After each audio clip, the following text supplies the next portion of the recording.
matay iatog yung dauban or ilubong nga dili gyud siya makutkot sa uban nga hayop. Okay.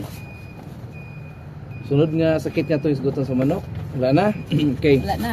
Oh, Mama Nilin, ako'y naipangutana na daw nato gikan ni Buslito, no? Ang tawo nga hinungdan nga nang natulid ang dalan, ang hiwi nga dalan sa imong kinabuhi. Wa ba niliko? Wala niliko. Ana si Buslito nga pila man kunoy ma-produce sa manok sa entire lifetime niya or entire tuig niya kanang bayi nga manok ha, kanang hen mungaan, pila iyang ma-produce sa entero niyang kinabuhi?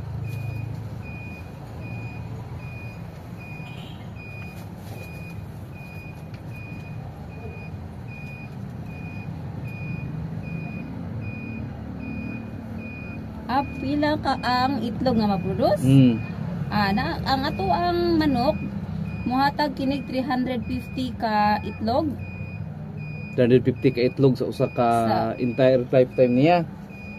Tawag na to forever. Forever, no? Kay ang average niya is sa kada semana muhatag siya unom ka itlog. So 180 eggs per year. 180 eggs per year, no? Kay duha ra makatuig yang kining murag silbi nga productive age. Dayon kining unsa may advantage nato buhion kuno bi kanang sa ato ang farmer level, typical ko na farmer diri sa Dipolog City ug Zamboanga del Norte, no? Ang kanang mga hybrid o mga bagong nga breed sa manok or kini anda na to bisig nga manok to mga Rhode Island baka or kini nga to mga manok nga naa sa tong palibot. Okay, so kanang na ang mas pabor gyud sa farmer ang ato ang native chicken, although dili kay siya paspas og tubo compare sa ato ang mga hybrid